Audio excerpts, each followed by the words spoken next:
Hello नमस्कार दोस्तों, स्वागत है आपका हमारे यूट्यूब चैनल में। फ्रेंड, जैसा कि आप लोग जानते हैं कि गौरव सर के द्वारा एक ब्रह्मास्त्र बैच चलाया जा रहा है और उसमें जो है बायोलॉजी पढ़ाया जा रहा है उनके द्वारा। आज उनके द्वारा पढ़ाया गया है एक्सेलेरेटरी सिस्टम, उत्सर्जन तंत्र।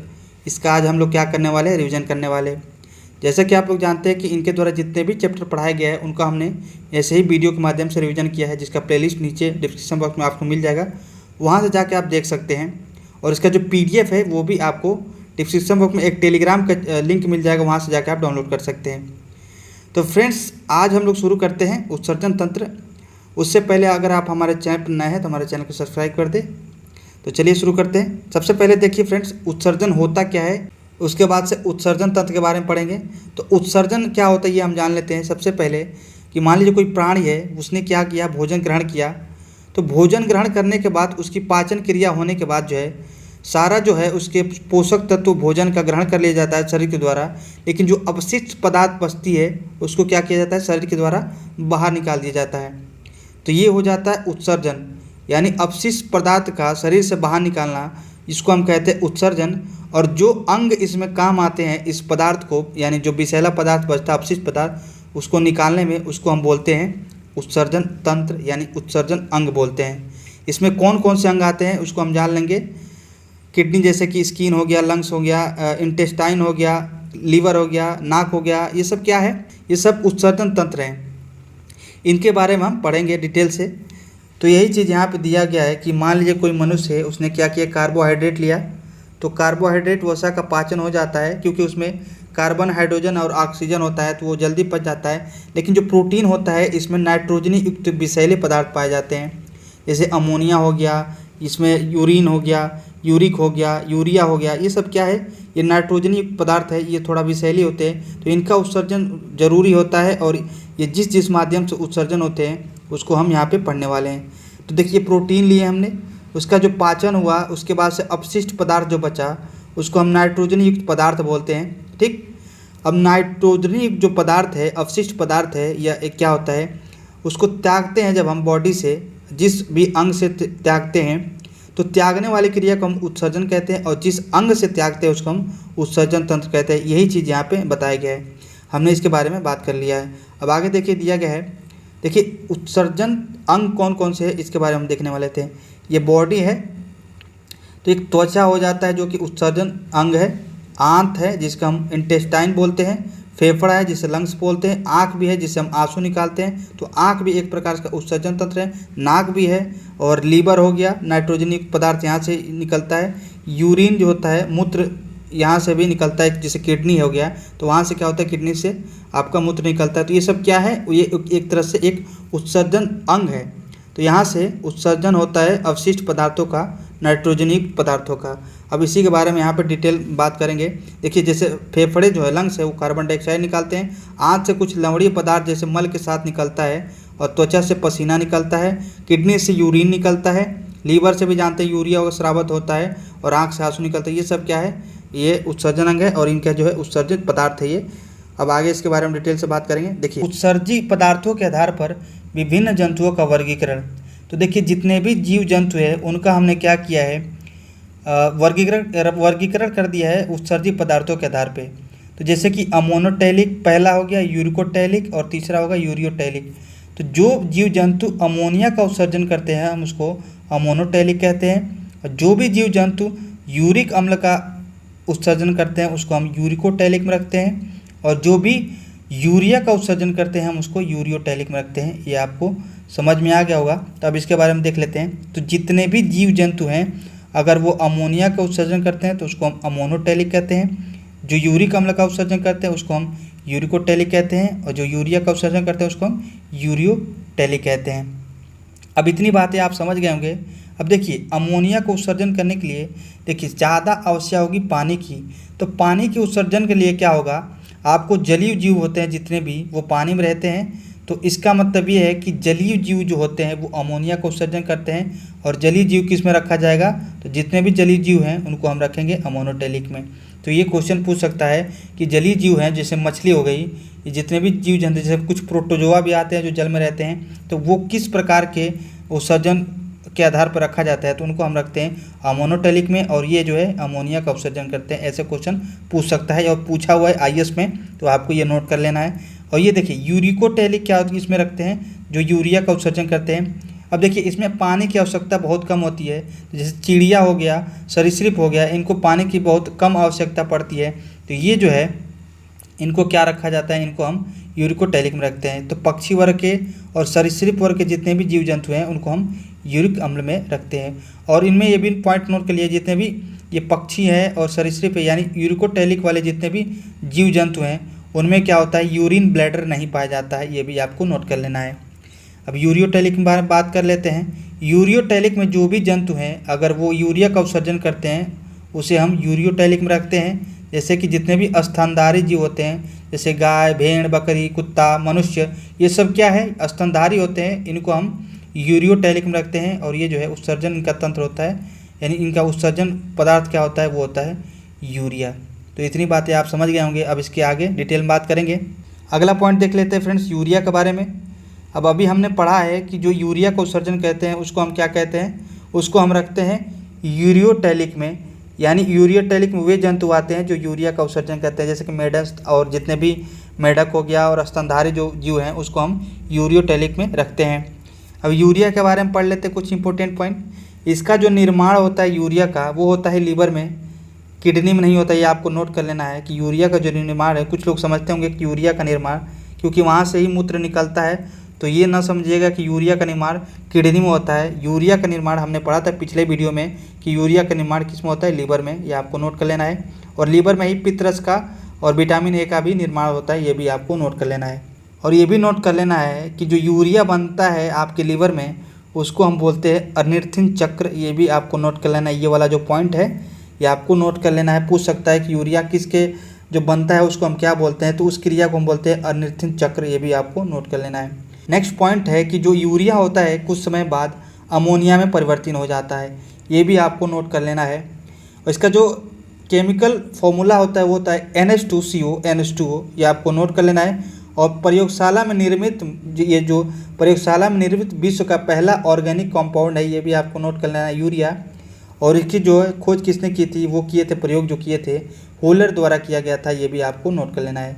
तो यूरिया जो है प्रयोगशाला में निर्मित होने वाला विश्व का पहला ऑर्गेनिक पदार्थ है। इसका केमिकल जो है फॉर्मूला वो होता है NH2CO NH2। और ये जो है इसकी जो प्रयोग किए थे तो इसको किसने खोजा था ये भी पूछ सकता है, तो वो आपको नोट कर लेना है, होलर द्वारा ये बनाया गया था प्रयोगशाला में। अगला आप पढ़ेंगे किडनी के बारे में। तो अगर किडनी के बारे में बात करें फ्रेंड्स तो इसको हम हिंदी में ब्रिक कहते हैं। और ये जो है सेम के बीज का आकार होता है, या आप देख सकते हैं ये किडनी है और ये है सेम के बीच के आकार का होता है। इसके ऊपर जो पाई जा रही है ये दिख रहा है आपको, जिसको हम बोलते हैं एड्रिनल ग्रंथि, और इसको हम लड़ो या भागो हार्मोन्स भी बोलते हैं, ये भी आपको नोट कर लेना है। तो फ्रेंड्स ये आपका किडनी हो गया, और इससे आपको दिख रहा होगा दो नली जुड़ी हुई है जिसे हम बोलते हैं मूत्रवाहिनी, यूरेटर बोलते हैं। और ये दोनों जहाँ पे मिलती हैं उसको हम बोलते हैं मूत्राशय या फिर यूरियन ब्लैडर बोलते हैं। उसके बाद से जो मूत्र कहाँ से बाहर निकल जाता है उसको हम मूत्रमार्ग बोलते हैं, यूरेटर बोलते हैं, ये भी आपको नोट कर लेना है। और ये भी पॉइंट नोट कर लेना है कि नेफ्रोलॉजी किसको बोलते हैं, तो स्टडी ऑफ किडनी को हम नेफ्रोलॉजी बोलते हैं। यानी जो किडनी का अध्ययन किया जाता है उसको हम नेफ्रोलॉजी बोलते हैं। और आकार जो होता है सेम के बीच का आकार होता है किडनी, और इसकी जो इकाई है यानी इसकी क्रियात्मक इकाई किसको बोलते हैं, तो किडनी की क्रियात्मक इकाई हम नेफ्रॉन को बोलते हैं, ये भी आपको नोट कर लेना है। अब इसका कार्य के बारे में बात कर ले तो किडनी का मेन काम है ब्लड को फिल्टर करना, और दूसरा काम है रीऑब्जर्वेशन करना। जो ब्लड के थ्रू कुछ अवशेषित पदार्थ जो होता है किडनी में आता है, और किडनी से कुछ पोषक तत्व होते हैं जैसे कि पोटेशियम, फास्फोरस, उनका जो है अवशोषण होता है, तो उसे हम कहते हैं पुनः अवशोषण। तो शरीर में जो किडनी द्वारा अवशोषण जो होता है उसको हम बोलते हैं पुनः अवशोषण। तो दो कार्य हो गए किडनी के, आपको नोट कर लेना है। एक तो है फिल्ट्रेशन ऑफ ब्लड, रक्त को छानना, और दूसरा होता है रीऑब्जर्वेशन। तो दो कार्य होते हैं किडनी के, आपको नोट कर लेना है। वहीं अगला पॉइंट नोट करिएगा कि जो हार्ट है, हमने पढ़ा था कि हार्ट जो है वो ब्लड को पंप करता है, और पंप करके हार्ट वो ले जाता है ब्लड को कहाँ, तो लंग्स में। तो लंग्स में क्या होता है, ब्लड का प्यूरीफाई होता है, और ऑक्सीजन वहाँ मिल के प्यूरीफाई हो जाता है ब्लड में, और कार्बन डाइऑक्साइड लंग्स टू होते हुए नाक के द्वारा बाहर निकल जाता है। और किडनी का क्या है, रक्त को छानना। अभी हमने पढ़ा है कि फिल्ट्रेशन ऑफ ब्लड का काम किसका है, तो वो किडनी का है। और अगला पॉइंट है पोषक पदार्थ का अवशोषण। जब हमने पढ़ा था डाइजेस्टिव सिस्टम, तो उसमें हमने पढ़ा था कि जो इलियम होता है छोटी आंत में पाया जाता है और उसी के द्वारा क्या होता है, पोषक पदार्थों का अवशोषण होता है। तो इतनी बातें आप समझ गए होंगे। अब देख लेते हैं किडनी क्या करती है और उसके कौन कौन से पार्ट है। तो हमने कार्य देख लिया किडनी के, अब पार्ट देख लेते हैं। ये देखिए, ये है आपका किडनी, और किडनी का जो बाहरी आवरण है, ये जो बाहर का हिस्सा है उसको हम बोलते हैं कॉर्टेक्स, और जो अंदर का हिस्सा होता है बोलते हैं मॉड्यूला। तो ये जो है, ये शब्द जो है ये देखने को मिलता है आपको एग्जाम में, पूछता है कि किडनी का जो बाहरी भाग है उसको हम क्या बोलते हैं, तो कॉर्टेक्स बोलते हैं, और आंतरिक भाग को हम मेडुला बोलते हैं। और ये जो है इसके अंदर बहुत सारे क्या पाया जाता है, किडनी के अंदर नेफ्रॉन पाया जाता है, जिसे हम किडनी का क्रियात्मक इकाई बोलते हैं। अभी हमने इससे पहले पढ़ा ये। तो अब देख लेते हैं नेफ्रॉन के बारे में। नेफ्रॉन होता क्या है, तो नेफ्रॉन के बारे में अगर हम देखें तो ये देखिए इसके नीचे जो है जो फिगर बना है ये नेफ्रॉन है। तो नेफ्रॉन का काम क्या होता है, यहीं से होता है ब्लड का प्यूरिफाई होता है। यहाँ देखिए ये ब्लड आ रहा है यहाँ पे, ये जो हिस्सा है आपका इसको हम बोलते हैं ग्लोमेरुलस बोलते हैं। ग्लोमेरुलस होता है यहाँ पे, यहाँ ब्लड आया और ये जो है इसके द्वारा नेफ्रॉन के द्वारा ब्लड को प्यूरिफाई किया जाता है और कुछ अपशिष्ट पदार्थ जो है इसमें एब्जॉर्ब कर लिया जाता है इसके अंदर। और इसके अंदर जो होता है ये पाया जाता है इसके अंदर बोमन सेम्पुट। तो क्वेश्चन पूछता है कि बोमन सेम्पुट जो है वो कहाँ पाया जाता है, लंग्स में, यकृत में, या फिर आपका किडनी में। तो आपको बताना है बोमन सेम्पुट किस में पाया जाता है, तो यह जो है आपका किडनी का भाग है। अब इतनी बातें आप समझ गए होंगे। अब देखिए यहाँ से कुछ अवशिष्ट पदार्थ यहाँ पे आया है, तो हमने बताया कि जो किडनी है वो रीऑब्जर्वेशन का भी काम करती है, पुनः अवशोषण का भी कार्य करती है। तो ब्लड के द्वारा जो अवशिष्ट पदार्थ कुछ आया अंदर यहाँ पे जल के साथ में, तो वहाँ पे क्या होता है, कुछ पोषक तत्व इसमें आ जाते हैं, जिसमें कि पोटेशियम हो गया, फास्फोरस हो गया। तो उसका क्या होता है, इसके द्वारा एब्जॉर्वेशन होता है पुनः, जिसे हम रीऑब्जर्वेशन बोलते हैं। अभी हमने आपको बताया है। तो किडनी में रीऑब्जर्वेशन की क्रिया होता है, तो यहाँ से पोटेशियम, फास्फोरस कुछ जैसे महत्वपूर्ण पोषक तत्व का भी पुनः अवशोषण होता है, जिसे हम रीऑब्जर्वेशन कहते हैं। तो ये कहाँ होता है, तो किडनी में होता है। अब वहाँ से उसके बाद से यहाँ से यूरिन होते हुए आता है, कुछ महत्वपूर्ण तत्वों का अवशोषण हो गया, पानी के साथ यूरिन मिलके यहाँ आता है। और यहाँ जो ये वाला हिस्सा है इसको हम बोलते हैं हेनले लूप बोलते हैं। और ये हेनले लूप जो है यहाँ से क्या होता है, बॉडी में होता है किसका अवशोषण, वो होता है जल का अवशोषण। तो ये छोटा सा हिस्सा होता है। और तो ये यहाँ से क्वेश्चन पूछता है ये जितना बड़ा होगा उतना ही ज़्यादा जल का अवशोषण होगा। तो क्वेश्चन पूछता है कि ऊँट में हेनले लूप जो होता है वो बड़ा होता है या छोटा। तो जो ये होता है ऊँट में जो होता है ये हेनले लूप ये थोड़ा बड़ा होता है। तो इसी का कारण जो होता है कि ऊँट जो है ये हेनले लूप के कारण ही जो होता है ऊँट जो है ज़्यादा दिन तक प्यास उनको नहीं लगती, क्योंकि वो जो है एब्जॉर्ब कर लेते हैं पानी अपने अंदर ज़्यादा से ज़्यादा। तो ये आपको बातें समझनी थी।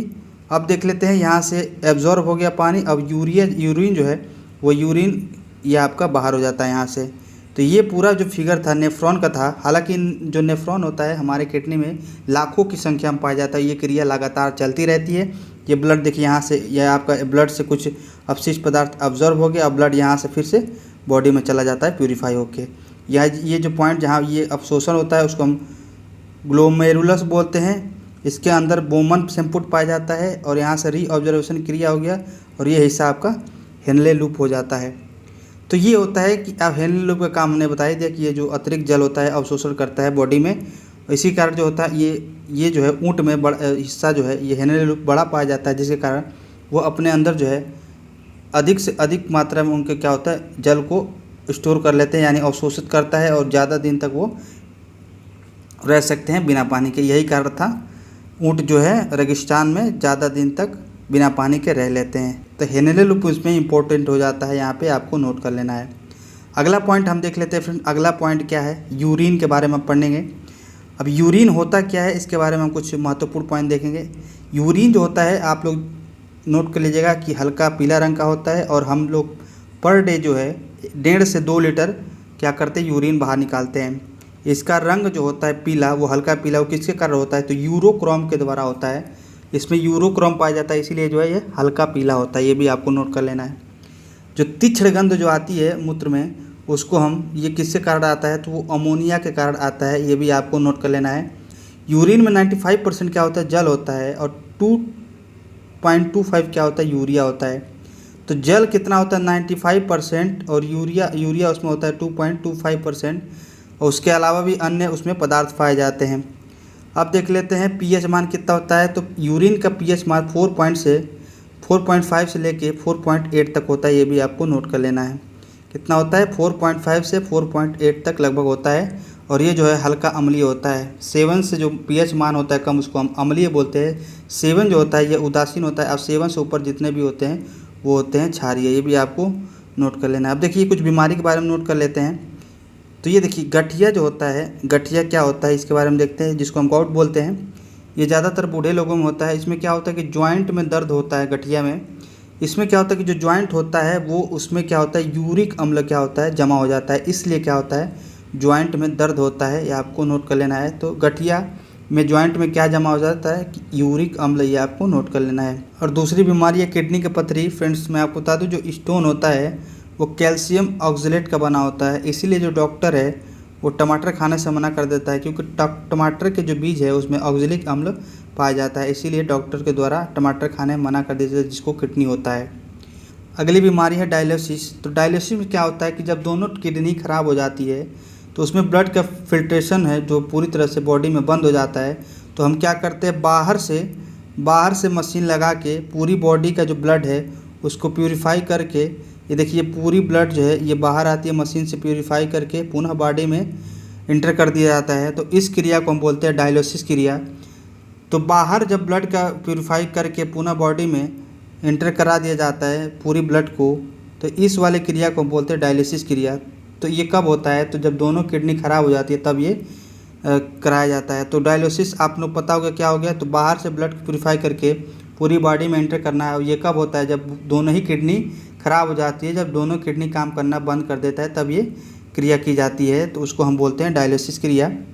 अब नोट करिएगा फ्रेंड्स कुछ इम्पोर्टेंट जीवों के उत्सर्जन अंग के बारे में, जैसे कि आर्थ्रोपोडा जो होते हैं उनका उत्सर्जन अंग क्या बोलते हैं, तो मेल्फिथियन नलिका बोलते हैं। इसके द्वारा जो है आर्थ्रोपोडा वर्ग के क्या बोलते हैं, अपने अवशिष्ट पदार्थों का उत्सर्जन करते हैं, ये भी आपको नोट कर लेना है। हाइलम जो होता है वो किडनी में पाया जाता है, ये पॉइंट छूट गया तो ये आपको नोट कर लेना। हाइलम कहाँ पाया जाता है, तो किडनी में पाया जाता है। और ये जो जीव होते हैं मोलस्का वर्ग के, ये केबर्स ऑर्गन के द्वारा अपने उत्सर्जन अवशिष्ट पदार्थों का उत्सर्जन करते हैं। और एनेलिडा वर्ग के जो होते हैं वो नेफ्रिडिया के द्वारा उत्सर्जन करते हैं। वहीं केचुआ जो होता है, केचुआ जो आप स्पेशल लिख लीजिएगा, केचुआ का उत्सर्जन अंग क्या होता है, तो क्लोरेगागन एक कोशिका होती है, उसके द्वारा अपने अपशिष्ट पदार्थों का उत्सर्जन करते हैं। ये क्वेश्चन पूछे हुए हैं तो हमने यहाँ पे आपको बता दिया है। तो फ्रेंड्स यहाँ होता है हमारा सेशन समाप्त। तो फ्रेंड्स अगर आपको ये वीडियो अच्छी लगी हो तो चैनल को सब्सक्राइब करें, वीडियो को लाइक शेयर जरूर करें। फ्रेंड्स ऐसे ही जो गौरव सर के द्वारा जितने भी क्लासेस लाई जाएंगी उसका हम यहाँ पे वीडियो के माध्यम से रिवीजन करेंगे, और इसका PDF जो है आपको मिलता रहेगा। आपको डिस्क्रिप्शन बॉक्स में एक टेलीग्राम का लिंक होगा, आप वहाँ से जाके डाउनलोड कर सकते हैं। तो मिलते हैं नेक्स्ट वीडियो में, तब तक के लिए जय हिंद।